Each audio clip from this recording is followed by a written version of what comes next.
The New York State Office of Addiction Services and Support, or OASAS, provides this podcast as a public service. Thoughts and opinions expressed do not necessarily represent or reflect those of the agency or state. This is Addiction, the Next Step.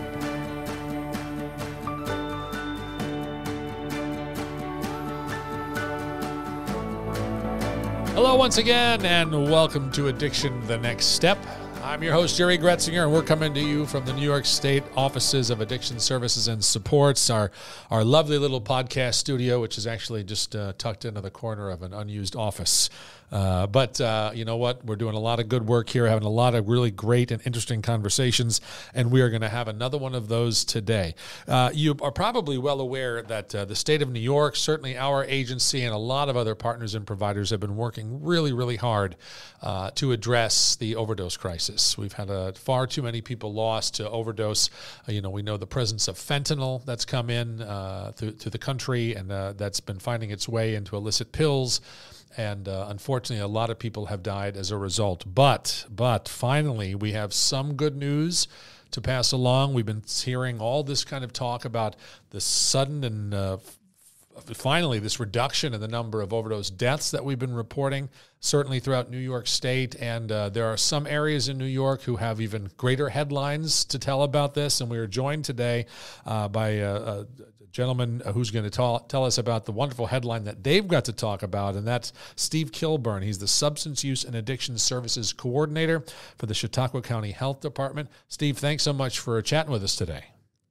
Well, Jerry, thank you for inviting me to be on. And as you've introduced, it's nice to be able to come with, I guess, what I'll call better news. Good news, hard to come by in the topics of overdoses, obviously, but definitely better news than we've been looking at for literally years. Yeah, and so as you well know, and I think most of the people who are listening to this know, we've seen far too many years where the number of deaths attributed to overdoses has inched up, has gone higher and higher to really historic levels, and really it's been all anybody could do to try to get on top of that and to do anything they can to start bringing the numbers back down.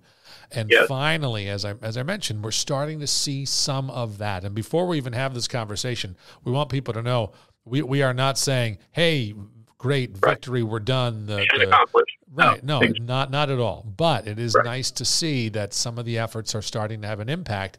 And let's talk about Chautauqua County here. We know we've got some really good information, some really good news to share about the effects of all this work that's being done. Yeah, Jerry, you mentioned historic levels. We've seen that nationally, New York State. Sadly, we've also seen that here in our own Western New York County, Chautauqua County. 2023, in fact, was our highest recorded number of overdose fatalities. So, we've been tracking along with some of the trends that we see on the national level. But the story this year is so dramatically different, and happily so. Namely, here as we're recording this in the middle of October, so 9.5 months into 2024, compared to the very same time period in 2023, we are literally less than half of the number of overdose fatalities, which, really by any measure as a public health metric is stunning. And so, again, we acknowledge the number is not zero. There are still families grieving. But we also believe that there are many people who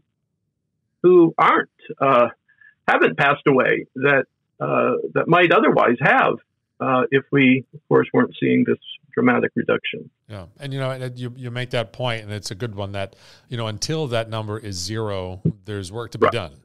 Absolutely.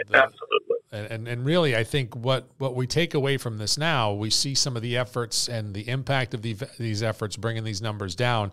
And I think it kind of emboldens us to say, okay, something we're doing is working. We got to keep going at it, right? So let me ask you that. So when we talk about some things must be working, what do you feel? What are you seeing in your area? Some of those things that are making an impact. Well, that's the big question. Yeah. What can account for such a dramatic improvement in the situation? And I certainly have some I think, somewhat obvious suggestions of what that is. But I also worked in the field long enough to sort of take as a premise that addiction always defies every sort of simple explanation. Either it's trending up or trending down, or, there's so much about it that is such a complex issue. Having said that, though, clearly the distribution of naloxone, Narcan, into the community, and like a lot of places, we have made that such a priority. And of course, it saves lives. In addition to just the sort of, if you will, common sense conclusion that distributing Narcan widely and broadly, and by the way, we do so with so many avenues, so many partners. But beyond just the sort of assumption that that's making a difference, we have certainly a lot of anecdotal evidence to suggest that, this has been one of the reasons why many lives have been saved. One of the kind of hard metrics that we can point to is, and this is data that really was tracked over 2023, but by the last quarter of 2023, our largest EMS service that covers the two cities in our county, Jamestown and Dunkirk, they were reporting that in literally half of the occasions where they would respond to an opioid overdose, the patient had already been administered Narcan. So that may have only grown in the months since. That's, again, data that's a little dated, but it at least, and that was trending in the right direction, up. So we do see, strong evidence that Narcan distribution has made a profound difference. So clearly we would, attribute our improvements to that in large measure. Yeah. But I would say there are other things as well. Yeah, I was just going to continue on the naloxone point for a moment. I think, because, even at the state level, we've been doing as much as we can to make sure that naloxone and even test strips are available and sent to whoever wants them for free. I mean, so it's really been a focus of ours, and I know of so many other organizations as well. And I think what you just said kind of gives us the other side of the picture, right? We know the significant amount of supplies that we've shipped out, but to know that they're being utilized, that's right. That's the kind of story that we've been looking to hear, that it's not just arriving in someone's hands, but that they're putting it to use. Yeah. No, I'm glad you have said that, because, as a public health intervention, the availability that the state of New York has made to communities across the state for Narcan freely, to us, available from the state. And then, of course, we're able to freely and broadly distribute it. It has been a massively, I would say, successful public health campaign.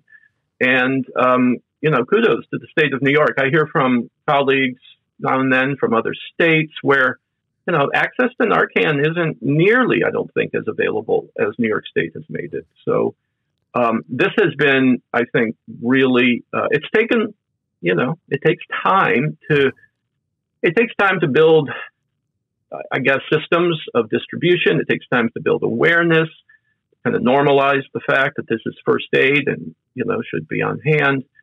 But I think, again, as one of the contributors to, in our case, a dramatic decrease, I think we've got to acknowledge that the state of New York has been wise in investing in the wide distribution of Narcan. Yeah. And like I say too, I think it's great that the supplies are utilized the way they are intended to be utilized. And we're actually, I will say this, a plug for us, we're trying to get people to share their stories with us about utilizing these products, so that people who may not have received them yet and may not know about how to use them can see other people's stories and say, okay, I can do this. I want to do this. I want to be a part of this, part of the solution. That's right. And not that I'm personally aware of them, but we would literally have hundreds of those stories just in our county. I feel sure that that's the case. The distribution of Narcan too is, there's no, it's one of the easiest medications to make widely available. First of all, there's no diversion, there's no other reason to use it. And, no medication, I guess, is harmless, but in terms of its capacity to cause really any kind of harm, if it's used in an instance where an overdose hasn't happened, it, is essentially nil. So it's lent itself very well to getting out into the hands of the public. Yeah. And so, just to kind of go back to where we started from, saying that, while we report, thankfully a downward trend in the numbers, we also attributed what was the uptick to, the presence of fentanyl, certainly. And while we're seeing a downward trend in the number of deaths related to overdose, I don't have any information saying that we're seeing a downward trend in the presence of fentanyl. Well, I was looking at that in preparation for our conversation today. Clearly, it's fentanyl principally that's accounting for the deaths, and that remains the case. So we don't have, when I report the numbers, a nearly 52% decrease at this point.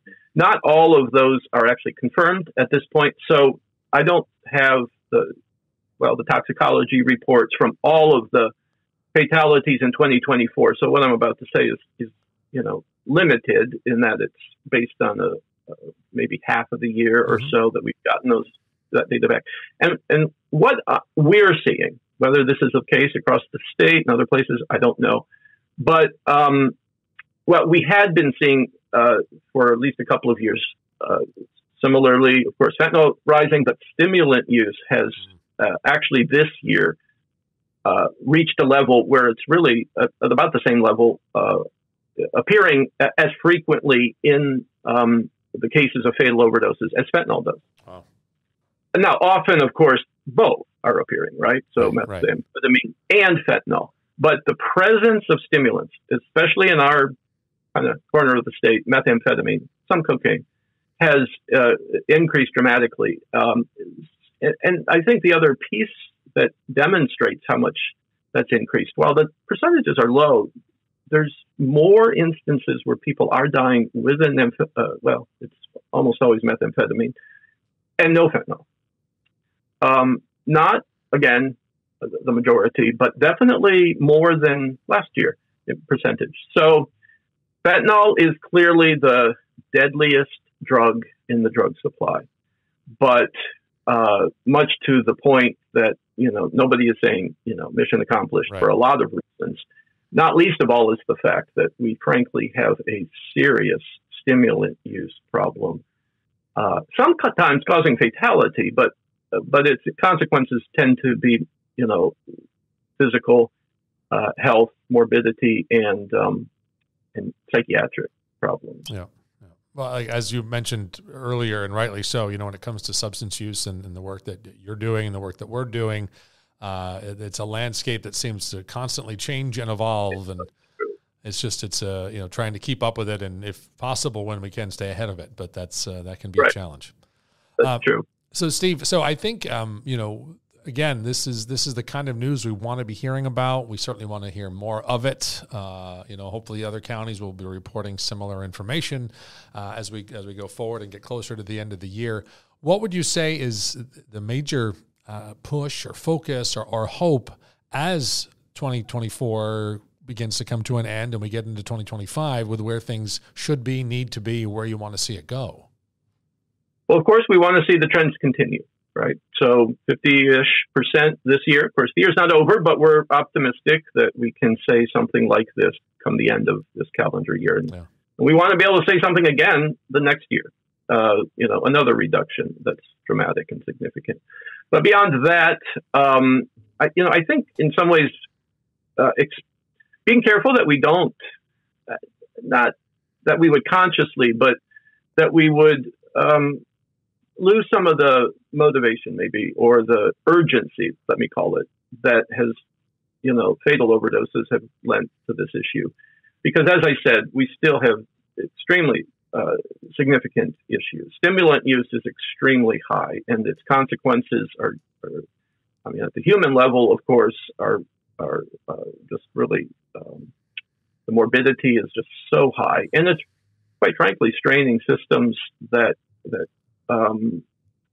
aren't prepared really to deal with that. And with stimulant use, of course, we face, unique challenges as how do we treat it, et cetera, in ways that we we don't have the medications yet that, for example, could be a contributor. So that's a big issue. There's going to be subpopulations, stimulant users, of course. We want to really keep our eye on moms and babies. And that kind of actually translates into another major emphasis that we have, and that is prevention. That's our long-term strategy, if you will. Yep. And so we want to really lean into the next generation and their preparedness to face a world that who knows what it'll look like. I wish, you and I could say, addiction will be largely a thing of the past then. I just think the drugs will be possibly different, but the problems are going to remain.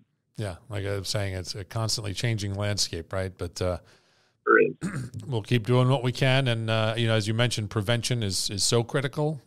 Raising awareness, making sure people are educated about what's out there and how to respond to it.